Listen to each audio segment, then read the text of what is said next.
Whether you're someone who enjoys multitasking and you think you're really good at it, or someone who thinks multitasking is a really bad idea and you'd like to do less of it, I'm going to share with you some of the science around what multitasking really is and what happens when we multitask. So the best way to start this conversation is to actually have you engage in a couple of activities, and then based on those results, we can talk about what multitasking really is and how it really works. So to do this, in order to do these activities, I'm going to ask you to get paper and pen or paper and pencil. And you're going to want to get, probably like 8 sheets of paper and a pencil. So I would like you to pause the video and go get your 8 sheets of paper and your pen or your pencil. And really, you should really pause the video and go get these, because it's going to have a lot more impact and meaning if you go through the activities. So pause the video and get 8 sheets of paper and a pen or a pencil.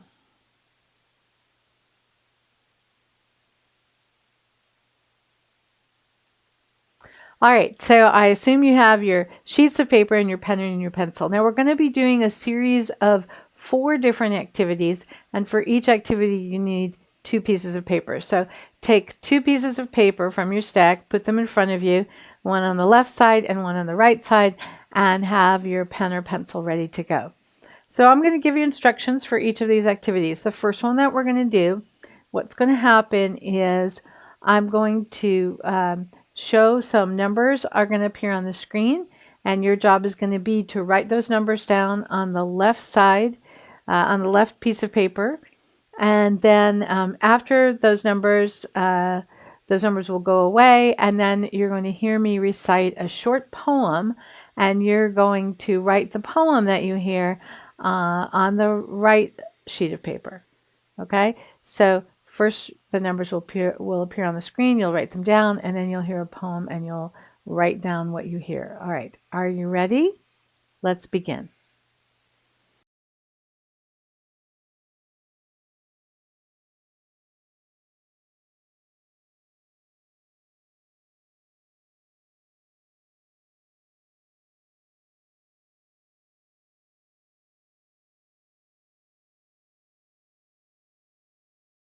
The first lily of June opens its red mouth all over the sand road. So that was part 1. So you can take those 2 pieces of paper, turn them face down, and get new sheets of paper, 2 blank sheets, one on the left, one on the right.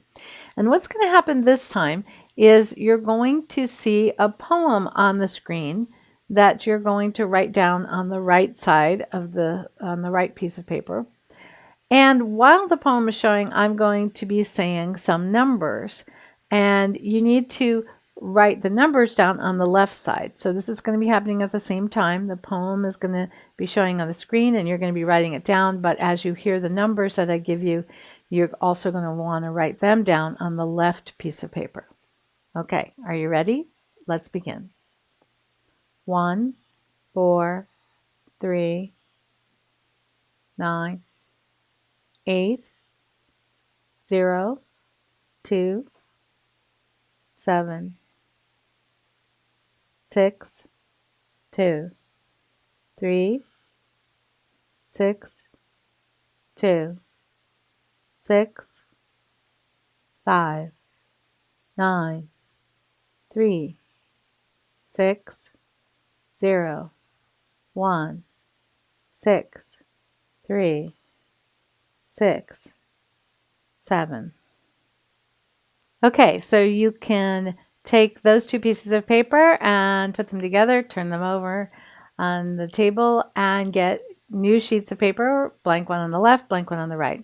And what's going to happen this time is there's going to be numbers on the screen that you're going to need to write down on the left side. And then I'm going to be reading a poem, and you're going to write the poem down on the right side.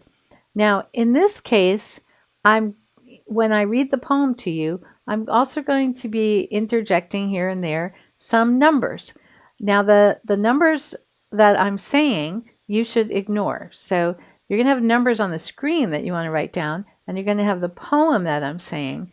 But any numbers that I say, you don't have to do anything with. Okay? So you're going to write down the numbers that you see on the screen on the left, and you're going to write down the poem that you hear me saying on the right. Okay, are you ready? Here we go. 687 from 3898455 blossom 78979304568 comes 6745835 this 23767 brown 8 paper 334563 bag 67883 of 6786790 peaches 4245 689 we 456856 bought 09244 from 147545 the boy. All right, that was the third one. So take those papers, put them aside, and one last one we're going to do. So two pieces of paper, one on the left, one on the right, and in this case I'm going to show you numbers on the screen that you write down on the piece of paper on the left, and I'm going to read a poem that you write down on the piece of paper on the right. So show on the screen numbers on the left that you write down, and then as you hear me say the poem, write that down on the right. Okay, are you ready? Let's go.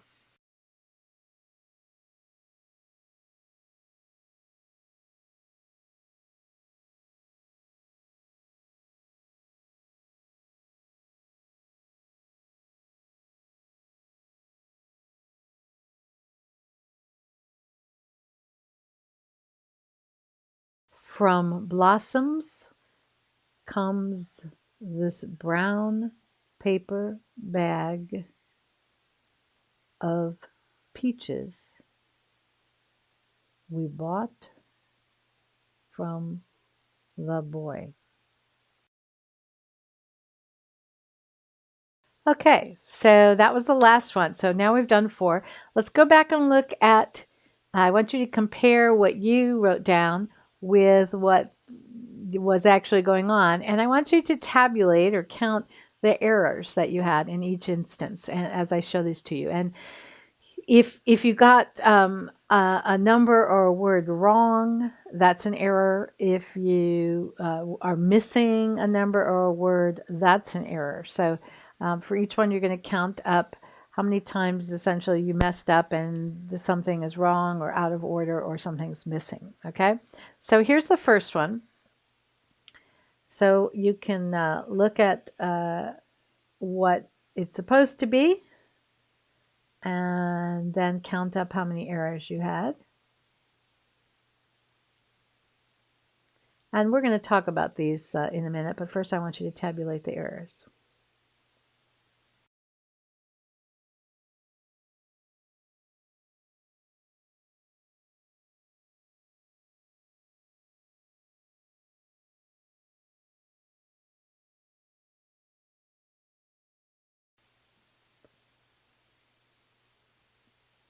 And if you have to pause the screen to tabulate, go ahead and do that.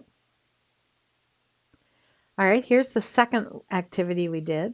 I'd like you to count up your errors for this one.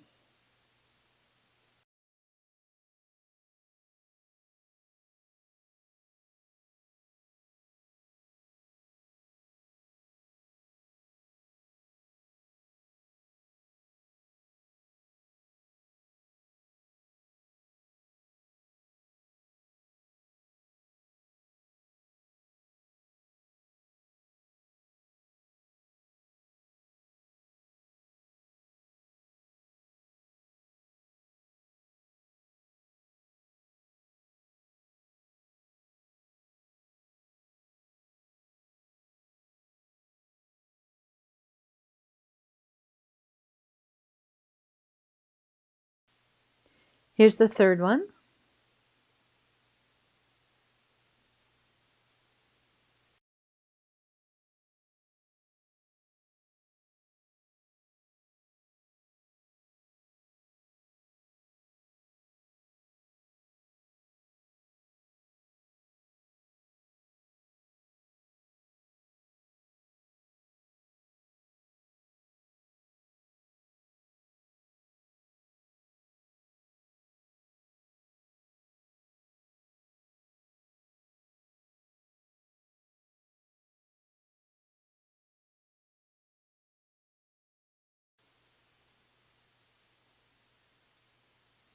And here's the fourth one,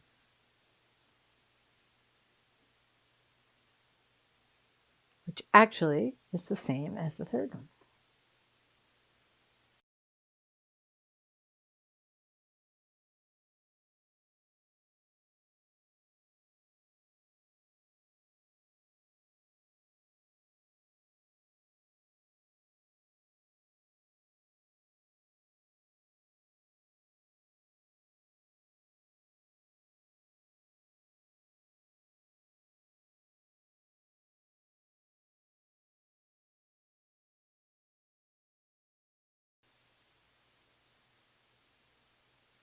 All right, let's talk about these. Let's talk about what happened. Let's talk about why some were harder than others. And let's talk about what it tells us about multitasking. So, in the first one, you looked at the numbers and you wrote them down. And that's not too hard, even though you have to look at the screen and you have to write at the same time as you're looking. Or maybe you have to look at the screen and look at the paper. It's not overwhelming. And then after you did the numbers, I read a poem and you had to write that down. Again, not too hard. So you probably didn't get a lot of errors on number one. Now, I want to introduce here, as we talk about this, the idea of channels. So we talk about channels in terms of if something is coming into your sensory system through vision, we talk about the visual channel. If something is coming in through hearing, we talk about the auditory channel. And so for each of your senses, you might have a channel. You could have a taste channel and a touch channel, and you also have thinking as a channel. So as we start talking about the science of multitasking, I want to introduce this concept of channels.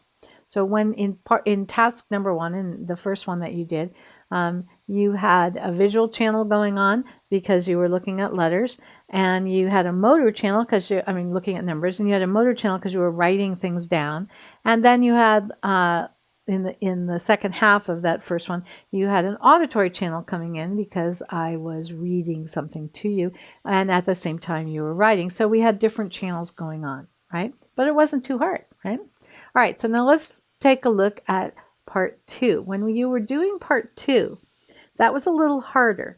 And one of the reasons that's harder, let's look at the channel part. I've got a visual channel, things going on the screen, and an auditory channel, and a motor channel. Well, we had that in the first exercise.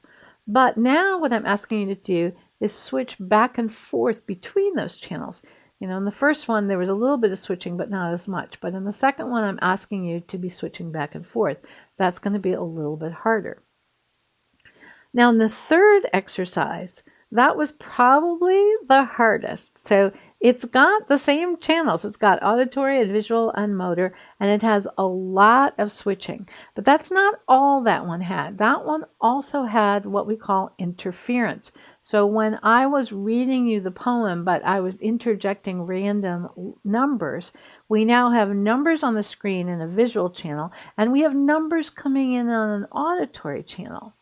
And that's going to be even harder for really a couple of reasons. Besides all the switching going on, when you bring information in on two different streams of information, but they're in the same channel, that's actually harder.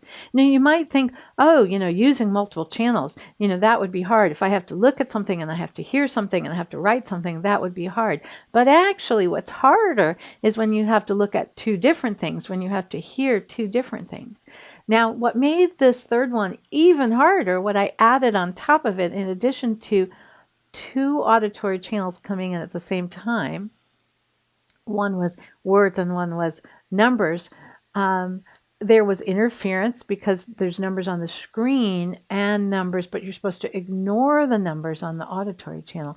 So now you had thinking going on as well. Is this a number I'm supposed to pay attention to? No.